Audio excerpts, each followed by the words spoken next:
rapid change is a defining factor of our times, one which presents us with a challenge as to how we choose to react to it.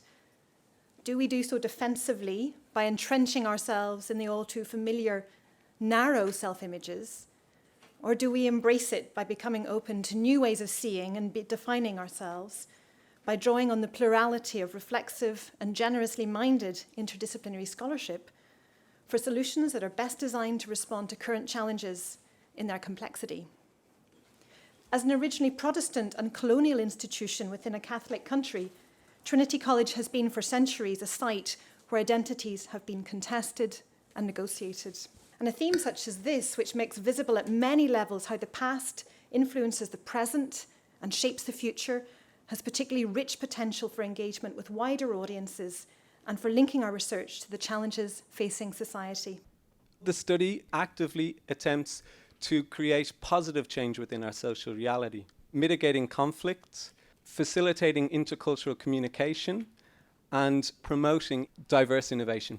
So through our research, we confront entrenched and narrow concepts of identities by understanding their causes and effects, and we combat marginalization, working towards inclusiveness in society by examining mechanisms of exclusion and recommending remedies.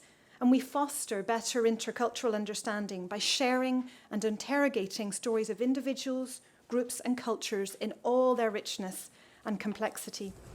One of the points that has been raised by the Identities and Transformation theme, that identities are fluid, not fixed. People can and do belong to multiple identities. All of us who migrate and are mobile develop increasingly more hybrid and multi-layered identities, whether these are political, ethnic, gender identities, and so on and so forth.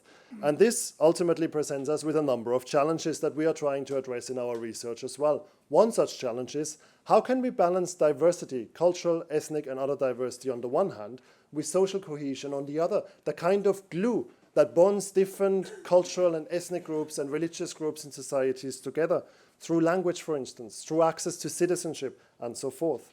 It helps you to understand how damaging and flawed some of our own ideas about other races and cultures are, and to reassess how we think about other people's. So I have been working, for example, since '79 in the north, only until the mid-90s, before the ceasefire, in areas where exploring self was really an important part of what people were doing in terms of their identity.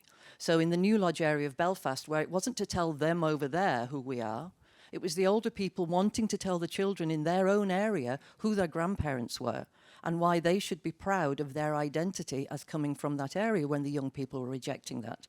Some stories can't be told. Identity and transformation was actually a part of the theme of the Abbey Theatre's recent Theatre of War Symposium, where John Scott, a choreographer, spoke of working with the victims of torture here in Ireland, who supposedly have found a safe space here. I think that's up to us. And he was told, whatever you do, dance fantastic, but do not ask them what happened. So, not able to ask or gather those stories, what John said, what I'm going to do is create an identity, a passport through movement.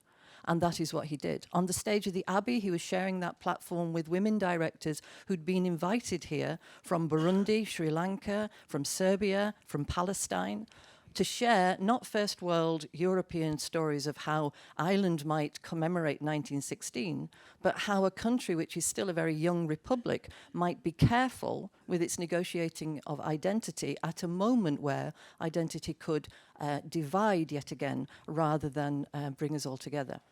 As historians, we're in constant danger of oversimplifying some of the issues that Chrissie has just raised in relation to people's identity and their sense of self.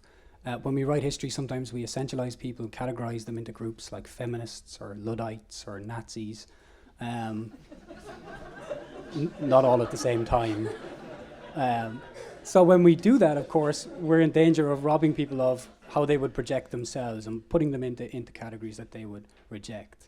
And part of the reason why this theme is so important and has been so good to interact with over the last 2 or 3 years is that it's given us all a space to tease out just these ideas of reinvention of the self and of collective identity. As for myself, the world being but one city to me, I don't care much in which of the streets I happen to reside.